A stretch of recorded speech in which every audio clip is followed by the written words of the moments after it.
माझा शब्द म्हणजे बंदुकीची गोळी, एकदा गेली गेली, शोधत बसत नाही इकडे पडली का तिकडे पडली। अंबरनाथ में शिवसेना उपनेता सुषमा अंधारे की सफल सभा। रविवार की शाम अंबरनाथ के हजरतगंज बंशा बाबा दरगाह के सामने महाविकास आघाड़ी की प्रचार सभा आयोजित की गई थी, जिसका मुख्य आकर्षण शिवसेना ठाकरे गुट की शेरनी सुषमा अंधारे थी। उन्होंने अपने भाषण में महायुति के सभी नेताओं पर जोरदार हमला किया, मोदी की गारंटी को शब्द कोड बताया, जबकि सांसद डॉक्टर श्रीकांत शिंदे के विकास कामों को सिर्फ जाहिरातबाजी बताया और मुख्यमंत्री एकनाथ शिंदे पर भी भाषण में निशाना साधा। इस अवसर पर मुस्लिम जमात के अध्यक्ष हाजी सलीम चौधरी, एनसीपी के सदाशिव पाटिल, मिलिंद पाटिल तथा उमेश पाटिल मौजूद थे। महाविकास आघाड़ी इंडिया की उम्मीदवार वैशाली दरेकर ने भी विरोधकों को निशाना बनाया। इस समय एक नेता द्वारा पत्रकारों को निशाना बनाने पर उपस्थित सभी पत्रकारों ने अपना निषेध व्यक्त किया। मी तुम्हाला नाव घेऊन सांगू शकते, रिजन्सी अनंतम म्हणून आमच्या डोंबिवलीमध्ये प्रोजेक्ट आहे, तुम्हाला सगळ्यांना माहित पण असेल कारण ऍड येते दरवेळेला। त्या रिजन्सी अनंतम मध्ये 20 मिनिटं सुद्धा पाणी येत नाहीये, 20 मिनिटं सुद्धा। घर घेताना लोकांना सांगितलं 24 तास पाणी मिळेल। विचार करा, गावातल्या महिलांची ही अवस्था आहे, जो तलाव कुठेही वाहत नाही, तलाव म्हणजे एकच ठिकाणी पाणी मुरलं जातं, तिथे त्यांना त्यांचं धुणं धुवावं लागतं। ही अवस्था आहे मुख्यमंत्र्यांनी दत्तक घेतलेल्या गावाची। ज्या मूलभूत गरजा आहेत, पाणी, आरोग्य, यांचं काय झालं? त्यांच्यावर कोण लक्ष देणार? त्या होर्डिंगवर फक्त काही मॉडेल्स लावतात की हे आम्ही बनवणार आहोत, हे रस्ते होणार आहेत, कॉन्क्रीटचे रस्ते झाले आहेत। निधी कुठला वापरला? MMRDAचा। आणि सांगतोय कोण? खासदार। फंड कोणाचा? महाराष्ट्र गव्हर्नमेंटचा। सांगतोय कोण? सेंट्रलला जिंकून दिलेला खासदार। तुमचा निधी काय केला तो तर सांगा आम्हाला। तुमच्या खासदार फंडात कुठलं काम केलं ते तर सांगा आम्हाला। ते सांगायला यांच्याकडे उत्तर नाहीये। ही वैशाली दरेकर राणे आजपर्यंत कोणाला घाबरलेली नाहीये आणि घाबरणार सुद्धा नाहीये। असेल हिम्मत ना तर समोर येऊन बोला। त्यामुळे फोन जातात, सांगतात कशाला प्रचार करताय? अरे सांगतात ना तुम्ही की आम्ही जास्त मताधिक्याने हायट्रिक करणार, मग घाबरता कशाला? लढा ना समोर।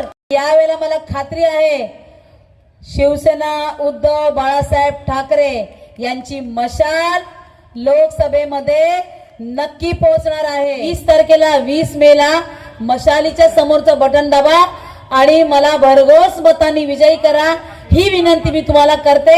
आणि तुर्तास तुमची रजा घेते अंबरनाथकरांनो, आणि पुन्हा तुम्हाला नक्की भेटायला येईन एवढं सांगते।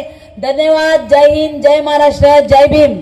आज माझी ताई, माझी लेक वैशाली ताई दरेकर उभी आहे, तिच्यासाठी तुमच्याजवळ पदर पसरण्यासाठी आलेलो आहो। मेहरबानी करून तिला जास्तीत जास्त मताधिक्याने विजयी करून जनशक्ती आणि धनशक्तीमध्ये जनदक्षता विजय करून दाखवा, ही विनंती करण्यासाठी आलोय। एक इथले कोणतरी शौकत अली शेख आहे, त्यांनी मला एक पत्र दिलं, ते भाजपमधून शिवसेनेत आले। ते पत्र मी इथल्या पदाधिकाऱ्यांजवळ दिलं आणि ते तुमचं पत्र पोहोचवलं राजांनी। त्यांनी दुसरं पत्र दिलं काय कामासाठी, ते पण दिलं मी। त्या साखळदंड ज्याच्या रक्तात भिजला,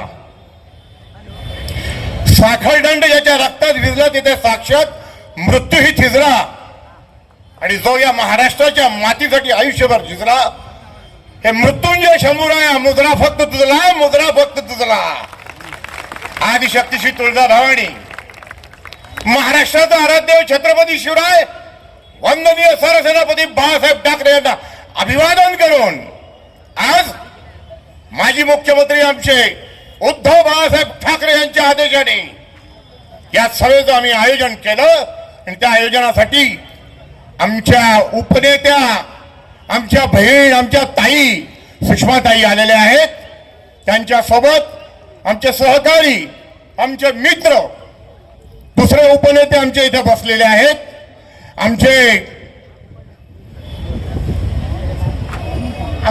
नाव सांग लवकर। आमचे आबा बोडारे, काय झालंय त्याला थोडी गडबड झालीये, चंद्रकांत बोडारे तिकडे गेलेत ना, म्हणून 2 मिनिटं मी कन्फ्यूज झालो। तर आबा बोडारे आमच्या सोबत आहे आणि सन्माननीय व्यासपीठ दुसऱ्यांची नावं घेत नाही, मी काही सांगणार नाही।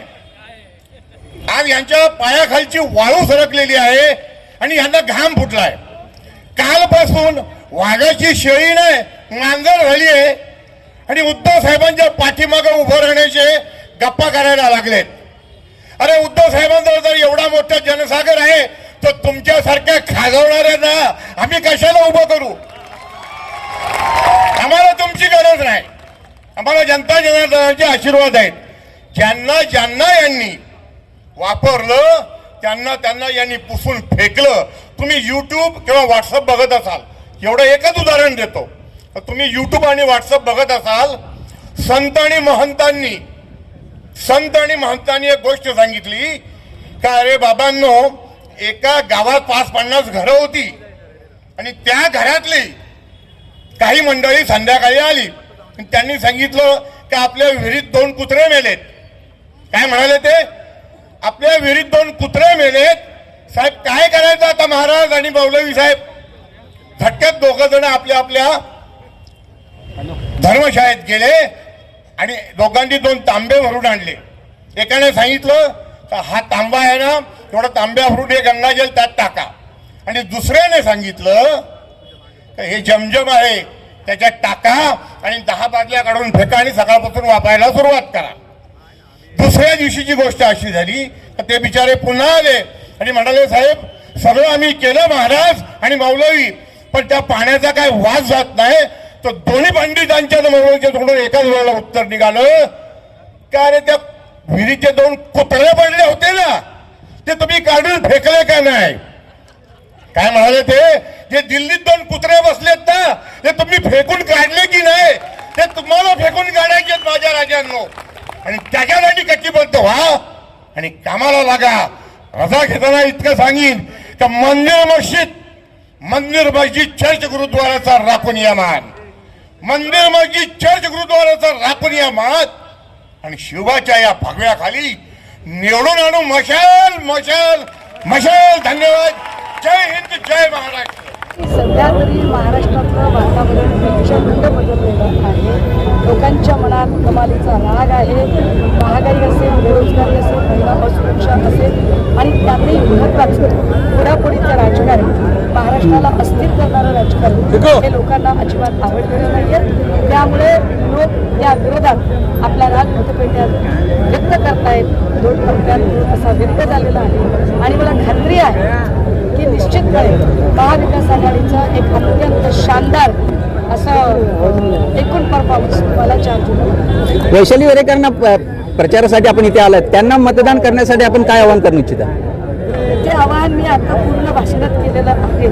आम्ही त्यांना सांगितलं इथली दडपशाही जर काढायची असेल, इथल्या छोट्या मोठ्या म्हणजे सगळी कायदा सुव्यवस्था ज्या पद्धतीने वेठीस धरलेली आहे या सगळ्यांवर जर भूमिका वाटायची असेल आणि मनमोकळेपणाने कल्याणकरांना जर मोकळा श्वास घ्यायचा असेल तर निश्चितपणे यावेळेला बदल झाला पाहिजे असा